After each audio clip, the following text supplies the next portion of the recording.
Radhika start कर। आवाज आ रही है।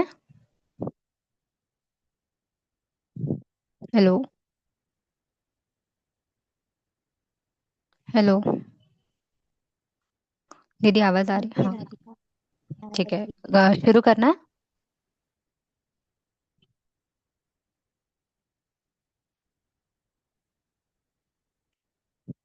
शुरू करना है। स्टार्ट करो राधिका। गुरु आह्वान कर लेते हैं। ओम गुरु ब्रह्मा गुरु विष्णु गुरुदेवो महेश्वरा गुरु साक्षात् परब्रह्म तस्मै श्री गुरवे नमः। ओम श्री गुरवे नमः। आवाहयामि स्थापयामि ध्यायामि ततो नमस्कारं करोमि। ओम आयातु वरदे देवी त्र्यक्षरे ब्रह्मवादिनी गायत्री छन्दसा मातः ब्रह्मयोनिर्नमोऽस्तुते ब्रह्मयोनिर्नमोऽस्तुते। तो 5 ही लोग ज्वाइन हुए हैं मीट में। ठीक है। तो पेज नंबर 15 बुक का मनुष्य का स्वाभाविक आहार।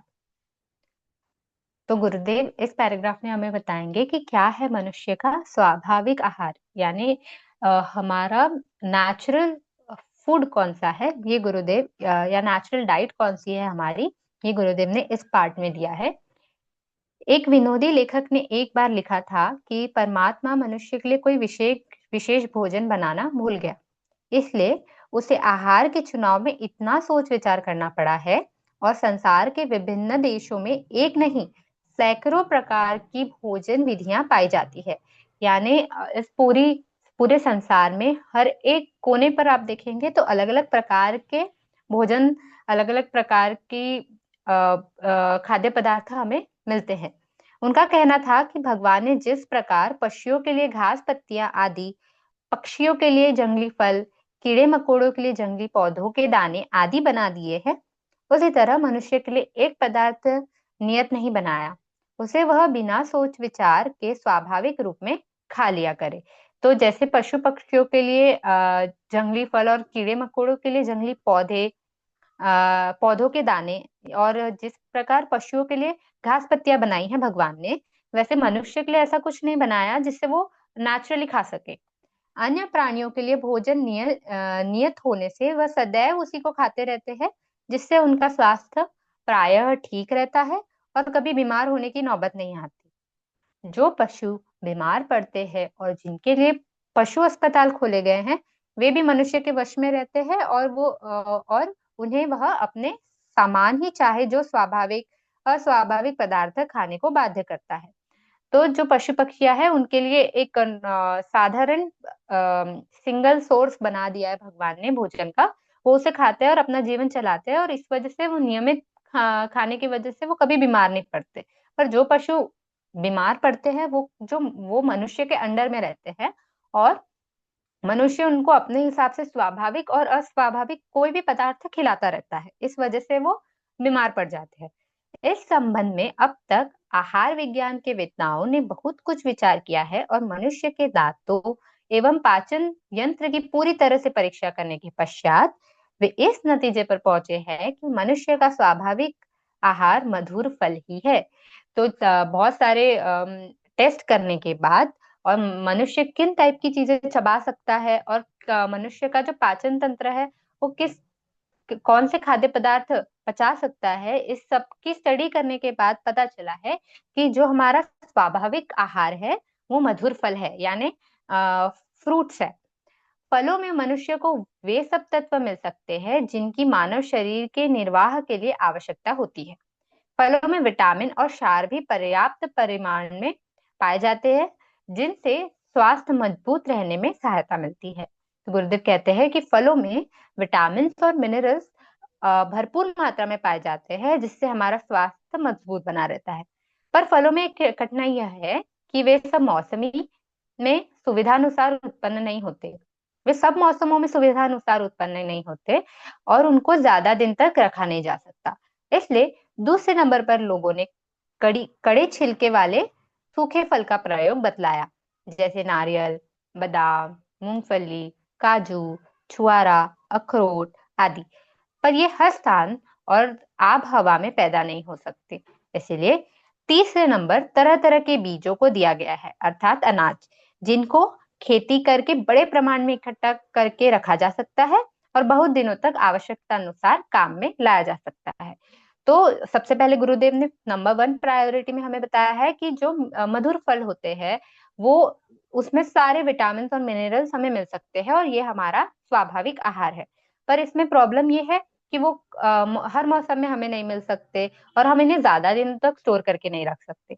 तो दूसरे नंबर पर जो स्वाभाविक आहार आता है हमारा, वो है सूखे फल, यानी कि ड्राई फ्रूट्स। इसमें क्या कौन से फल आ सकते हैं? नारियल आता है, बादाम, मूंगफली, काजू, ऐसे आदि एग्जाम्पल गुरुदेव ने दिए हैं। पर ये हर जगह पैदा नहीं हो सकते और ये थोड़े से महंगे भी होते हैं।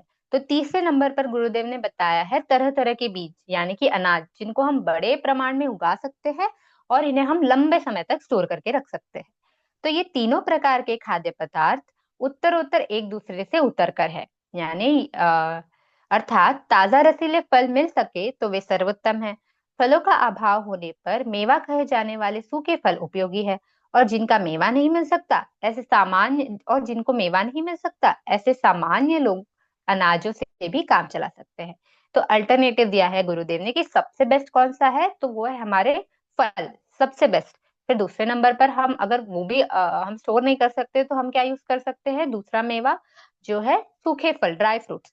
और तीसरे नंबर पर जिनको ये भी नहीं मिल सकता तो सामान्य अनाजों को, सामान्य लोग जो है वो अनाज वगैरह से भी अपना काम चला सकते हैं अपने स्वास्थ्य को बेहतर बनाने के लिए। तो पेज नंबर 17, इन तीन प्रकारों के पदार्थों से लाभ उठाने के लिए यह आवश्यक है कि उनको स्वाभाविक रूप में ही प्रयोग में लिया जाए और उतना ही कम से कम परिवर्तन किया जाए जितना दांतों से चबाने और आमाशय में पचाने के लिए आवश्यक है। तो इसे हमें गुरुदेव ने कहा है कि इन तीन प्रकार के पदार्थों का हमें मैक्सिमम लाभ उठाना चाहिए और उस हिसाब से खाना चाहिए जितना हम चबा सके और जितना हम पचा सके। जैसे फलों में से ऊपर का मोटा छिलका और गुठली, बीज आदि को अलग किया जा सकता है। वे मेवे में से उनके कड़े छिलके को निकालना जरूरी होता है। अनाजों को भिगोकर या पीस कर दांतों से चबाने लायक बनाना पड़ता है। चीकू मनुष्य को बहुत पुराने समय से क्योंकि मनुष्य को बहुत पुराने समय से अनाज को पकाकर खाने की आदत पड़ गई है, इसलिए आटे की रोटी बना लेना और दाल को उबाल लेना भी विशेष हानिकर नहीं है। तो गुरुदेव कहते हैं कि हमें इन सभी जो तीन हमें गुरुदेव ने पदार्थ बताए हैं, इनको हमें जैसे चबाने योग्य बनाकर खाना पड़ता है। जैसे कि हम चने को उबाल सकते हैं, वो भी हानिकारक नहीं होगा, या फिर चने को हम भिगो देते हैं ताकि हम उसे आसानी से चबा सके, आदि के बारे में गुरुदेव ने बताया है। अब आगे बढ़ते हैं। कृत्रिमता का अभिशाप, यानी कि कृत्रिमता का अर्थ होता है आर्टिफिशियल होना, और अभिशाप यानी कि कर्स। तो आर्टिफिशियल होने का कर्स क्या है, आर्टिफिशियल होने का अभिशाप यानी कर्स क्या है, यह अब हम देखते हैं।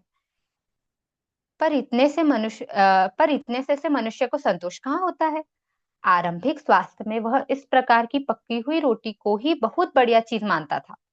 मनुष्य को तो पहले लगता था कि पकी हुई रोटी यानी सर्वोत्तम चीज है, इससे ज्यादा तो हम कुछ नहीं बना सकते। पर जैसे जैसे समय बीतता गया, सभ्यता की वृद्धि होती गई, वैसे ही वैसे मनुष्य का स्वाद भी बदलता गया। वह खाद्य पदार्थों के रूपों में परिवर्तन करते करते 56 प्रकार के व्यंजन तैयार करने लग गया। उदाहरण के लिए हम पूछ सकते हैं कि रोटी, फल, दूध या शाक तरकारी यानी कि ग्रीन वेजीज, शाक तरकारी से पेट भर सकने के पश्चाताप धनिया, मिर्च, जीरा, अजवाइन, आमचूर, हींग, गरम मसाले आदि वस्तुओं की आवश्यकता थी जो उन्हें भोजन में शामिल किया गया। अथवा रोटी को गुड़, खार आदि से मिलाकर खा लेने की बजाय इन्हीं पदार्थों को जलेबी, इमारती, बालूशाही, घेवर, फेनी, सोना हलवा आदि 50 रूपों में, जिनका प्रयोग पाचन क्रिया और स्वास्थ्य के लिए सदा हानिकारक ही होता है, बदलने की क्या आवश्यकता थी। तो गुरुदेव कहते हैं कि जैसे जैसे हमारा डेवलपमेंट हो रहा है, जैसे जैसे हम इवॉल्व होते जा रहे हैं, हम बहुत ज्यादा हमारे खाने के साथ एक्सपेरिमेंटल होते जा रहे हैं। जब खाने को हम उनके नेचुरल रूप में खा सकते हैं, तो हमने उसमें इतना मिलावट क्यों किया? हमने उसमें हमें क्या जरूरत थी खाने में मसाले डालने की, हींग, आमचूर जैसे स्वाद, खाने का स्वाद बढ़ाने की?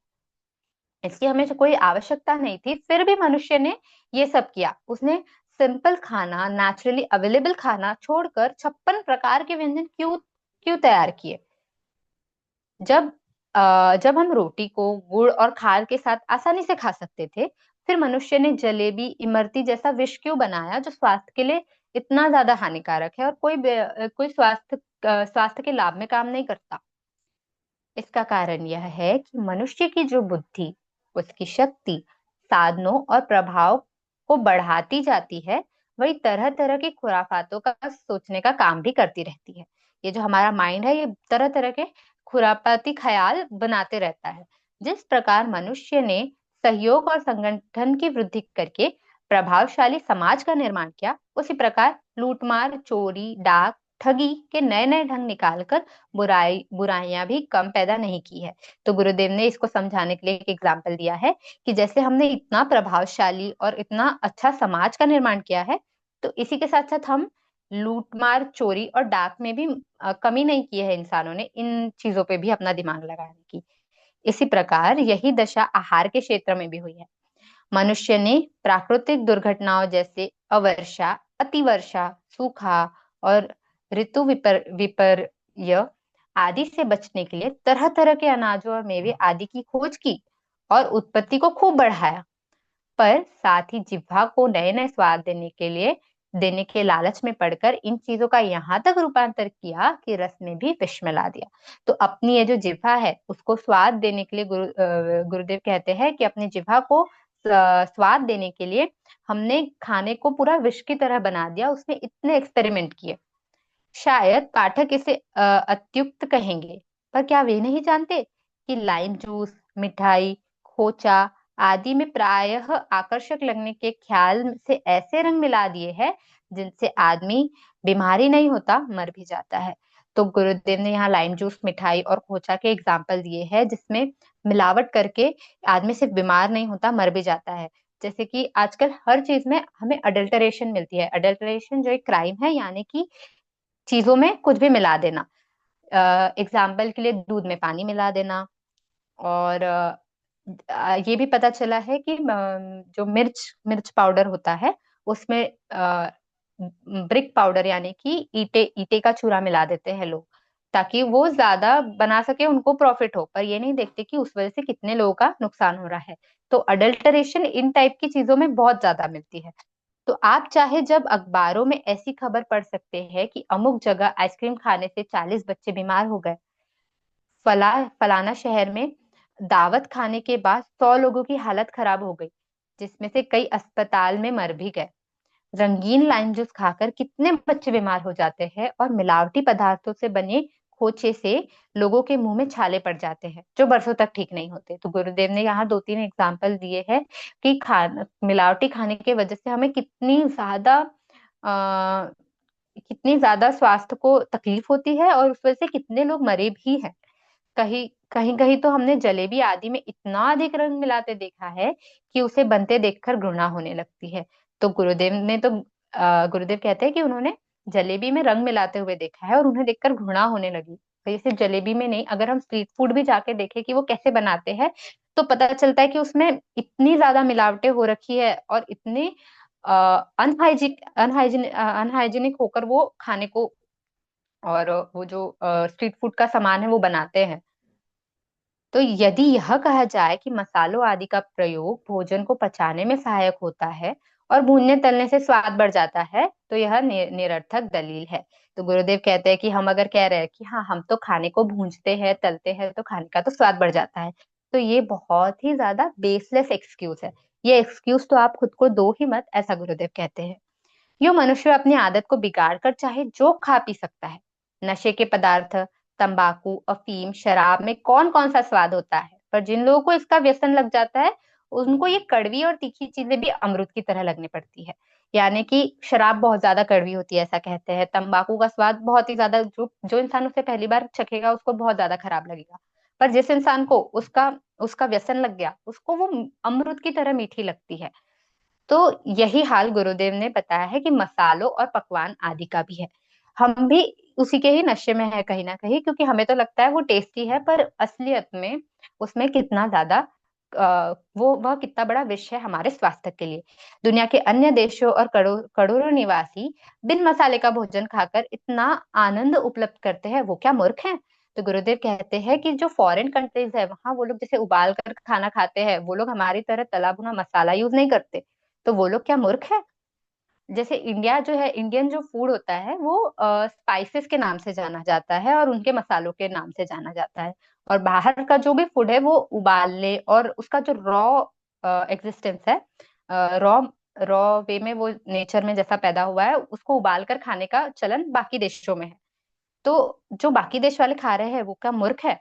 तो गुरुदेव ने यहाँ इसके बाद एक बहुत अच्छी लाइन लिखी है जो मुझे बहुत अच्छी लगी, कि यूरोपियन और अमेरिकन जो अधिक सभ्यता के जन्मदाता हैं, उनकी नकल करने को हमारे बहुसंख्यक देशवासी ललायत रहते हैं। भोजन में कभी मसालों का प्रयोग नहीं करते। कम से कम कम से कम वे उनको भोजन के साथ मिलाकर घंटों तक कभी नहीं पकाते। तो हम जो है फॉरेन के कल्चर को इतना ज्यादा ललायत होकर फॉलो करते हैं कि हमें उनके जैसा पहनना है, हमें उनके जैसे बात करनी है, उनके जैसा कल्चर फॉलो करना है। तो हम ये क्यों नहीं फॉलो करते कि वो लोग खाने को किस तरीके से खाते हैं? वो हमारी तरह घंटों डाल दिया एक कढ़ाई में, सारे मसाले डाल दिए, प्याज जब तक पूरा ऐसे चिम नहीं जाता तब तक प्याज को हम पकाते रहते हैं तेल में जैसे ही बनाते हैं। तो वो हमारी तरह से सारा कढ़ाई में डालकर घंटों तक उसे पकाते नहीं रहते, जबकि उबाल के उसे खाते हैं और रॉ रॉ रॉ एग्जिस्टेंस में उसको खाते हैं, कच्चा खाते हैं उन चीजों को। तो हम ये क्यों नहीं फॉलो करते? जब हम बाकी सारी चीजें फॉलो करते हैं तो हमें ये भी उनका फॉलो करना चाहिए, ऐसा गुरुदेव कह रहे हैं। उनका उनके यहाँ प्रत्येक चीज केवल उबाल कर खाई जाती है। खाने वाले के सामने नमक, काली मिर्च, राई आदि की 2-3 शीशियां रखी रहती है, जिनमें से वह अपनी रुचि के अनुसार थोड़ा सा ऊपर बुरक लेता है। और बहुत से लोग उनका भी उपयोग नहीं करते, उनको सादा भोजन ही बढ़िया जान पड़ता है। इससे उनका स्वास्थ्य भी हमारी अपेक्षा अच्छा रहता है और वे हमसे अधिक शक्तिशाली भी होते हैं। तो गुरुदेव कहते हैं कि वो उनके सामने जो है ऐसे नमक, काली मिर्च, राई जो भी थोड़ा बहुत मसाले हैं वो रख दिए जाते हैं, और वे उसी को स्प्रिंकल कर देते हैं और उसी को खाते हैं, और कुछ लोग तो स्प्रिंकल भी नहीं करते। तो ये गुरुदेव ने इस पैराग्राफ में बताया है, मतलब इस पार्ट में बताया है कि कृत्रिमता का अभिशाप, कि किस प्रकार हम जो है हमें रॉ खाना चाहिए, तला भुना या एक्सपेरिमेंटल वे से जो जिसका स्वाद सिर्फ जिह्वा तक होता है वैसा खाना नहीं खाना चाहिए। तो अपना भोजन संतुलित रखिए। ये शायद कम समय है तो आधा ही हो पाएगा, तो वो भी आधा पढ़ लेते हैं। अपना भोजन संतुलित रखिए। उपर्युक्त विवेचन से हम इस निष्कर्ष पर पहुंच सकते हैं कि मनुष्य के लिए सादा और संतुलित वनस्पति भोजन ही सबसे अधिक हितकारी होता है। तो अभी जो ऊपर इतना सब हमने डिस्कस किया, इससे हमें यही समरी मिलती है कि हमारे लिए सादा भोजन और बैलेंस नेचुरल भोजन ही सबसे ज्यादा बेस्ट है। यह भोजन शरीर निर्माण, स्वास्थ्य रक्षा तथा स्वाद की दृष्टि से भी सर्वोपयोगी है और सर्वश्रेष्ठ कहा जा सकता है। इसमें खराबी तभी आ सकती है जब हम उपयोगिता को भूलकर स्वास्थ्य के लालच को प्रधानता देने लगे। इसमें खराबी तभी आएगी जब हम इसकी इतनी ज्यादा उपयोगिता को भूल जाए, इसके इतने ज्यादा बेनिफिट्स को भूल जाए, और प्रायोरिटी किसको दे? तो वो है स्वाद को, जो सिर्फ यहाँ तक ही है। इसके नीचे जो ये जो स्वाद होता है ना, यहाँ तक ही होता है और कुछ सेकंड्स का होता है। पर जो नीचे जो बाकी प्रक्रिया होती है, ये हमें क्या पता हमारे बुढ़ापे में भी कितनी ज्यादा तकलीफ दे सकती है। लाइक इतने सालों तक हमें इसका, अगर हमने ठीक से खाना नहीं खाया या सही खाना नहीं खाया, तो बाद में हमें इसके इतने ज्यादा दुष्परिणाम परिणाम देखने पड़ सकते हैं। तो शुद्ध और सात्विक खाना यदि उचित प्रमाण में ग्रहण किया जाए तो वह तन, मन, धन तीनों को उन्नति करने वाला सिद्ध होगा और जीवन को सुखी बनाएगा। तो अगर हमने शुद्ध खाना, सात्विक खाना, यानी कि उबाल कर खाया चीजों को और घंटों तक जैसे इंडियन कल्चर में करते हैं उसको नहीं पकाया और सादा खाया बिना मिर्च मसाले के, तो वह तन, मन, धन तीनों को उन्नति करने वाला रहेगा, ऐसा गुरुदेव ने कहा है। हम भोजन के विभिन्न तत्वों का उल्लेख आरंभ में कर चुके हैं और विभिन्न पेशों तथा शारीरिक स्थिति के लोगों को इतनी परिणाम में खाद्य सामग्री ग्रहण करनी चाहिए, इसकी कई तालिकाएं भी आहार शास्त्रों ने प्रस्तुति की है। पर आहार में न तो कोई उन सबको याद रखता है और न ही अक्षरशः उनका पालन किया जा सकता है। किस प्रदेश में कौन सी खाद्य सामग्री सुलभ है अथवा किस ऋतु में कौन सी चीज मिल सकती है, भोजन का निर्णय इसी पर ही बहुत ज्यादा अंशों में निर्भर करता है। तो आपके प्रांत में कौन सी चीज अवेलेबल है और कितनी कितनी मात्रा में अवेलेबल है, इस पे भी डिपेंड करेगा कि आप क्या आहार लेते हैं। चूंकि ये पॉसिबल नहीं है कि एक प्रॉपर मील प्लान बना लिया और उसका पालन करना बहुत सारे लोगों के लिए मुश्किल हो जाता है, क्योंकि कई बार उनके एरिया में या उनके प्रांत में वो चीजें उतनी अवेलेबल वो खाद्य पदार्थ उतने अवेलेबल नहीं होते। तो उदाहरण के लिए ले लेते हैं कि राजस्थान का एक बड़ा भाग ऐसा है कि वहाँ शाक तरकारी की अक्सर कमी रहती है, यानी कि ग्रीन वेजेस की बहुत ज्यादा कमी होती है राजस्थान में। इसी प्रकार अगर हम बिहार, बंगाल, उड़ीसा इस तरफ चले जाए तो वहाँ गेहूं का आटा मिलना कठिन हो जाता है, अधिकतर दाल भात खाकर ही गुजार करना पड़ता है। तो अगर आप बिहार, बांग्ला, उड़ीसा इन प्रांतों में जाएंगे तो वहां पे ज्यादातर लोग चावल खाते हैं, वहां गेहूं का आटा मिलना बहुत ज्यादा कठिन हो जाता है। इसी प्रकार अपने आर्थिक स्थिति का भी ख्याल रखना अनिवार्य है। अगर बढ़िया और कीमती खाद्य पदार्थ से ही स्वास्थ्य की रक्षा हो सके तो गरीब उसकी रक्षा कैसे करेंगे। इसलिए स्वास्थ्यप्रद भोजन का निर्णय करते समय किन्हीं खाद्य पदार्थों पर जोर देना या कीमती वस्तुओं को ही लाभदायक समझना भूल है। तो यहाँ गुरुदेव बताते हैं कि अगर कोई चीज महंगी है, इसका मतलब ये नहीं है कि वो हमें बहुत ज्यादा लाभकारी होगी। समझ लेते हैं पिज्जा बहुत ज्यादा महंगा मिलता है और वहीं एक दर्जन केला सस्ता मिलता है। पिज्जा की प्राइस होगी 200 के करीब, बड़ी जगह पे जाओगे तो 300 के करीब, और एक दर्जन केला है 60 रुपए का। तो इसका मतलब ये है क्या कि पिज्जा बहुत ज्यादा हमारे स्वास्थ्य के लिए बेनिफिशियल है और एक दर्जन केला स्वास्थ्य के लिए बिल्कुल बेनिफिशियल नहीं है। ऐसा नहीं है। तो गुरुदेव कहते हैं कि ये सोचना कि क्या कीमत के हिसाब से वह कितना लाभकारी है हमारे शरीर के लिए, ये सब भूल है। कुछ लोगों को ड्राई फ्रूट्स नहीं मिल पाते, तो इसका मतलब ये नहीं है कि वो अपने स्वास्थ्य का ख्याल नहीं रख सकते। वो बाकी अल्टरनेटिव ढूंढ के भी अपने स्वास्थ्य का ख्याल रख सकते हैं। और अगर आपके प्रांत में कोई चीज अवेलेबल नहीं है तो आप और अल्टरनेटिव ढूंढ के अपनी सेहत का ख्याल रख सकते हैं। तो अगर देखा जाए तो आज के सेशन में 3 चीजें बताई गुरुदेव ने कि हमारी 3 प्रायोरिटी होनी चाहिए स्वाभाविक खाद्य पदार्थ के लिए। सबसे पहली थी, अगर किसी ने ध्यान दिया हो तो कोई बता सकता है। सबसे पहली थी मधुर फल, दूसरी थी ड्राई फ्रूट्स, तीसरी थी अनाज। ये हमारी प्रायोरिटी होनी चाहिए खाने के लिए। दूसरी बात, दूसरे इसमें गुरुदेव ने ये बताया है कि अडल्टरेटेड फूड या मिलावटी खाना, मसाले, इन सब का कम उपयोग करके उबाला हुआ खाना और रॉ खाना हमें खाना चाहिए। और तीसरी बात ये बताई गुरुदेव ने कि अगर आपके एरिया में या आपके आसपास कुछ प्रकार का भोजन अवेलेबल नहीं है तो आप क्या कर सकते हैं, कुछ उसका दूसरा अल्टरनेटिव भी ढूंढ सकते हैं। ये नहीं सोचना है हमें कि अगर ये महंगी है तो यही चीज हमारे लिए स्वास्थ्य के लिए अच्छी होगी। आप चाहे कोई चीज अगर सस्ती भी है तो भी हमारे स्वास्थ्य के लिए गुणकारी हो सकती है, बस हमें स्टडी करके ढूंढना होगा कि क्या क्या अच्छा होगा। तो ये था सेशन। एक छोटा सा सवाल था मेरा, अगर मीटिंग में पता नहीं 5 लोग हैं इनमें से अगर कोई आंसर कर सके तो, कि 5 दिन हो गए ये आहार वाला स्वाध्याय करके, तो इसमें से आप लोगों में से किसी ने कुछ लाया है क्या चेंज अपने खाने में, या अपने किचन में जो आप कुछ भी बनाती है उनमें से कुछ चेंज लाया है किसी ने ये बुक का जब से स्वाध्याय स्टार्ट हुआ है उसके बाद।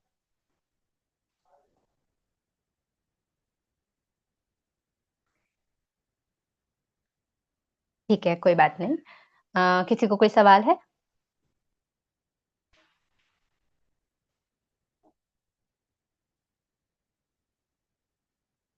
शांति पाठ कर ले फिर।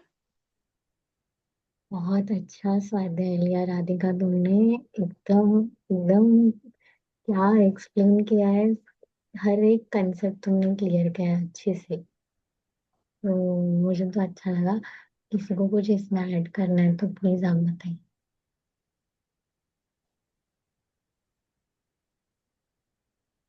मतलब एकदम वो डाइटिशियन वाली काउंसलिंग हो गई तुम्हारी। धन्यवाद दीदी। शांति पाठ कर ले फिर। शांति पाठ ले लो रात। ॐ द्यौः शान्ति अन्तरिक्षं शान्तिः पृथिवी शान्तिरापः शान्तिरोषधयः शान्ति वनस्पतयः शान्ति विश्वे देवा शान्ति ब्रह्म शान्ति सर्वगं शान्ति शान्तिरेव शान्ति शामा शान्तिरेधि। ॐ शान्तिः शान्तिः शान्तिः सर्वारिष्ट शान्तिरभवतु। जुड़ने के लिए धन्यवाद।